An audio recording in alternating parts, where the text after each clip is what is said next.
Welcome to Facts TV News, where everything is true. Police investigating fatal shooting on Mannings Hill Road. The Constant Spring Police are investigating a shooting on Mannings Hill Road yesterday evening that has left one man dead and a 4-year-old boy injured. According to preliminary reports, about 5:50 p.m., men traveling in a blue motor car opened gunfire on a group of men at a section of Mannings Hill Road. The child and an unidentified man both received shots to the head and were taken to hospital. The man was pronounced dead and the boy admitted in serious condition. Rasta shot dead in Westmoreland. A 41-year-old man was shot dead on Great George Street in Savannah Lamar, Westmoreland on Friday. The deceased has been identified as Leon Reed, otherwise called Rasta, or Chinaman, of Dam Road in Johns Hall, St. James. Police reports are that about 6:30 p.m., residents heard gunshots and summoned them. On their arrival, Reed was seen lying on the ground in a pool of blood. He was transported to hospital where he was pronounced dead. Investigations are ongoing. I prayed he would live. The desperate hopes of a daughter that her father had somehow survived a crash incident in which his vehicle slammed into a tree in St. Thomas were crushed following a call from the police to notify the family of his death. 74-year-old Benford Bogle of Newland St. Thomas died after his Toyota Corolla motor car ran off the road and crashed into trees along the Pondside Main Road on Friday morning. Reports are that the elderly man, who is a well-known taxi operator in the area, had dropped off a passenger and exited his car, leaving the engine running. Upon re-entering the vehicle, he is believed to have stepped on the accelerator, causing the car to speed off. Bogle was pinned down by a tree after the crash and was freed from the wreckage by a team from the Yallas Fire Station. He was rushed to the Princess Margaret Hospital in parish capital Morant Bay, where he was pronounced dead. Moments before the news of his death circulated, family members and residents who had gathered at the scene comforted each other, hoping for the best. One of his daughters, Diane, reported that she was at home when a friend called to alert her that her father had been in an accident. Same time me leave out to come out here, and the first thing that came to my mind is that Daddy can't dead. Daddy has to live. Me not ask nobody. I know Daddy's going to live, she shared. Her hopes, along with prayers for mercy and questions from curious bystanders, permeated the morning air as firefighters and police officers worked feverishly to save the life of the taxi operator. I prayed he would live, she said. One of Bogle's regular passengers, Lassell Hall, reported that he had exited the vehicle moments before his usual driver met his demise. I came home in the taxi and he dropped me off at my gate here. I came out the car and while walking to my gate, I heard the car move off and started going across the road. I came down here to see what happened and I saw his neck pinned to the tree, Hall shared. Fellow taxi operator Kemar Grant, who described the incident as strange, said Bogle had been planning the Yas route for many years and was known to the community as a slow driver.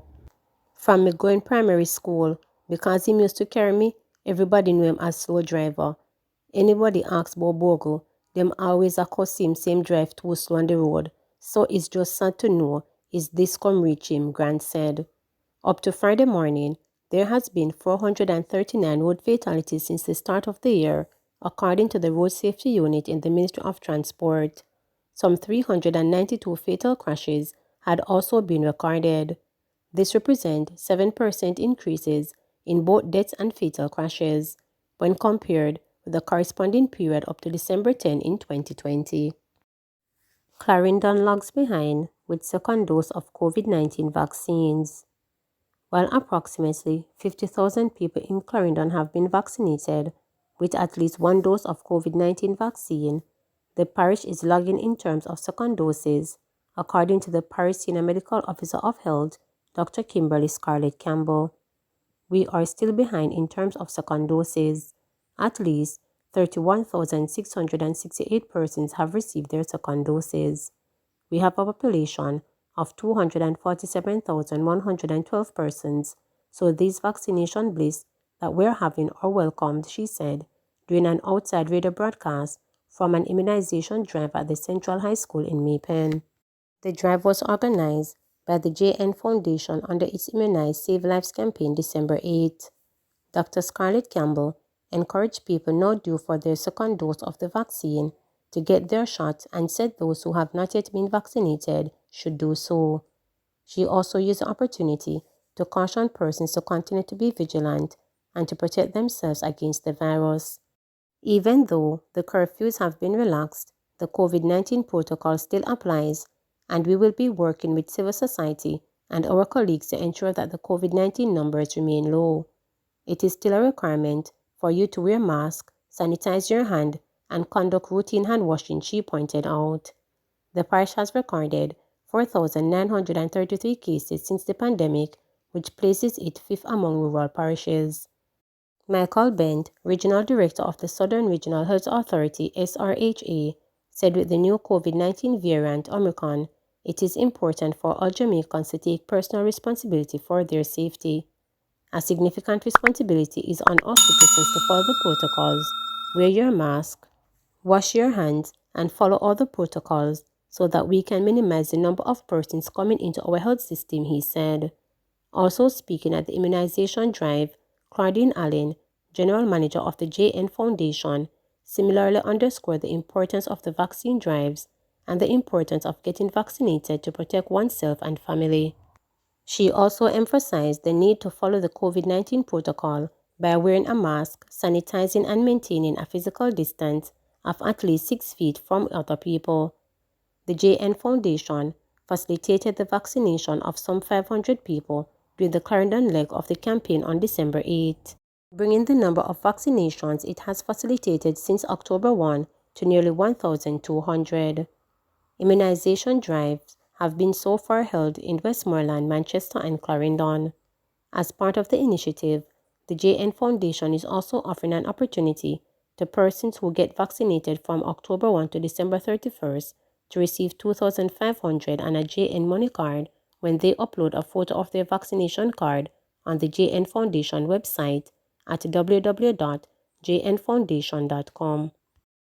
6 more COVID deaths in Jamaica amid 73 new cases.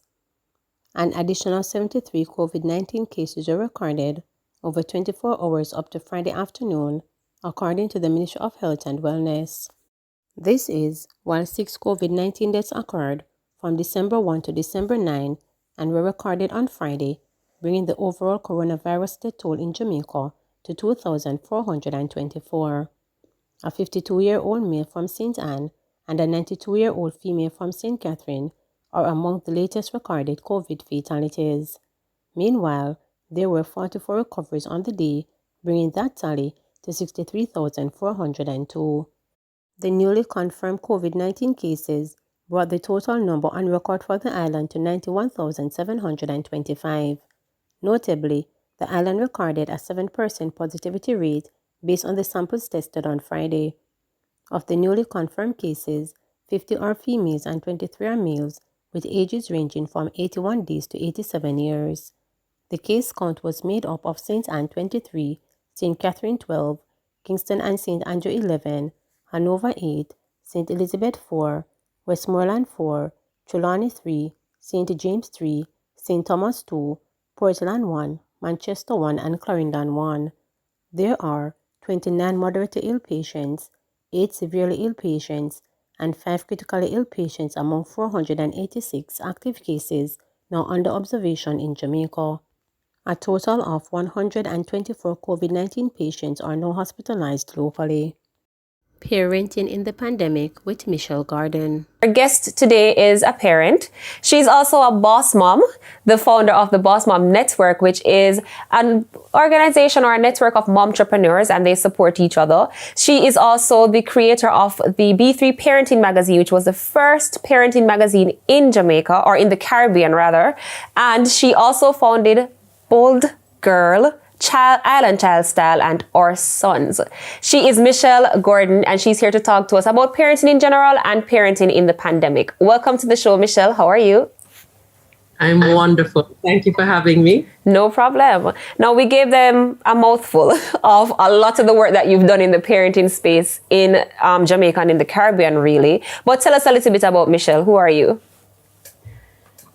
I'm very simple. I am first a daughter, sister, I'm a mother, and I'm just really, really passionate about Jamaica. I'm very, very in love with my country.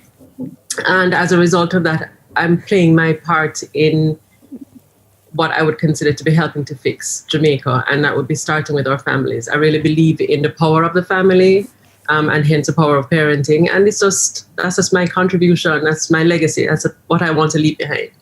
Mm-hmm. I like that point, Michelle, because earlier in the week we were discussing whether dancehall is the reason for crime and all these things happening in Jamaica. But you're right, fixing the family, fixing that unit is step one. Mm-hmm. So, which leads me to the question: B3 Parenting Magazine. You started there and then you just blossomed. Why did you decide to focus on parenting at that point? So I actually didn't start there. I started a children's clothing store. And I found that during that period, I got exposed to a lot of, parents who were trying to simply buy stuff for their kids. But then they had so many other questions. They had so many other needs outside of purchasing clothing and shoes and that sort of stuff for their children. And I think that started my sojourn into just helping parents to solve their problems.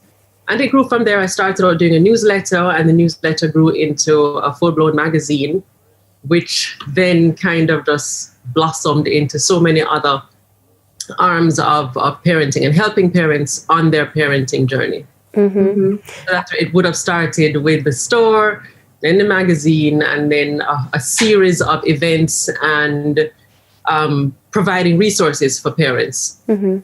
So you focus on parents, but you also focus on the children because, as you say, your focus is the family as a whole. Right. So let's talk about Island Child Style, Bold Girl, Our Sons. Let's talk about all of those and, what impact that did those initiatives have on the children?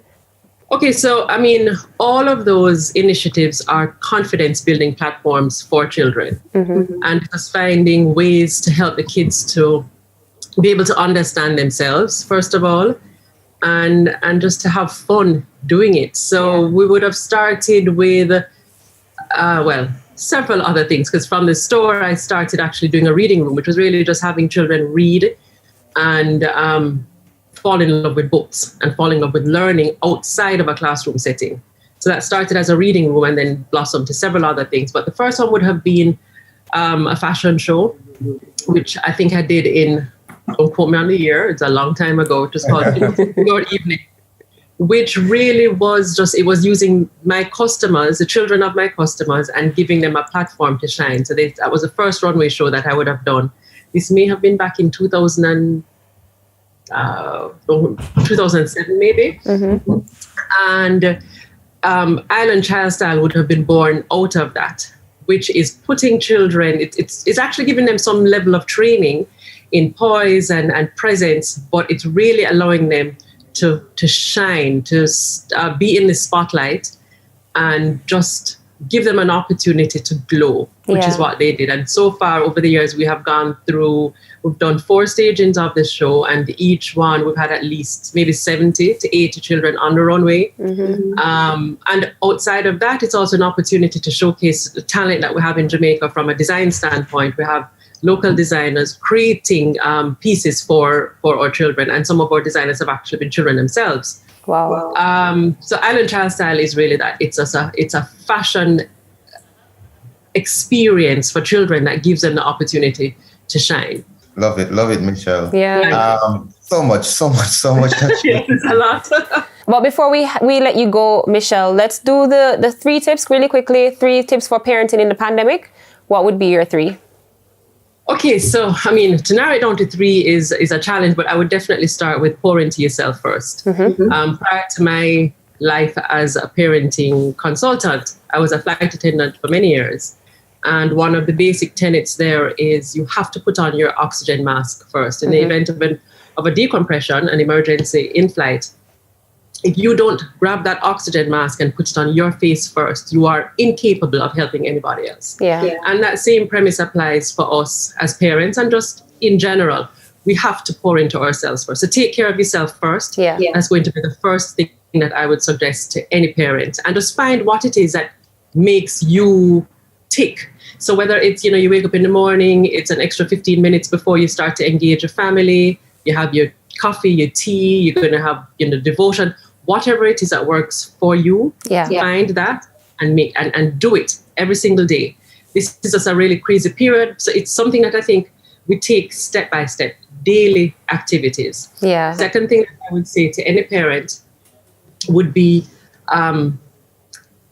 figure out you have to parent the children that you have. You can't parent the kid that you're seeing on TV or the kid that you wanted in your head. You have to figure out to parent the child that you are raising. Yeah. And have certain conversations. Once you're in a position to have conversations with your child, and when I say in a position, if they're at an age-appropriate stage, talk to your children. It's something I tell all of my clients. Never underestimate the power of conversations. Mm-hmm. Have open communication with your children, and whether it is going to be at bedtime, whether you're at the dinner table, anytime you get a chance to talk to your child, and it can't be talking at, you have to be talking with them. Yeah, or with, yeah. Mm-hmm. Find out what they're going through, because if we feel as stressed as we do as parents, trust me, the kids are going through a lot. We're pulling them out of school, they're not seeing their friends anymore. So many things are happening to them. So we have to be able to have that communication open with them, see what they're feeling, and see how best we can address their issues. Yeah. And third, I would have to say, do things together as a family. Outside of that, if you, and it really just depends. There's so many situations. We have nuclear families, we have single parent homes. Mm-hmm. Tap into a village, find where your village is, and because we can't do this alone, we cannot parent on our own. We can't do it successfully. Yeah. So whether your village is going to involve reaching out to teachers, cousin, auntie, uncle, grandma, your neighbor, find that village and ask for help. Don't be too ashamed to ever ask for help. So just to recap, the 3 points would really just be pour into yourself first. Mm-hmm. Parent the child that you have. Have those conversations to parent your child in particular, and then reach out to your village to ask for help wherever help is going to come from. That's the only way we're going to make it through onto the other side of this really crazy period.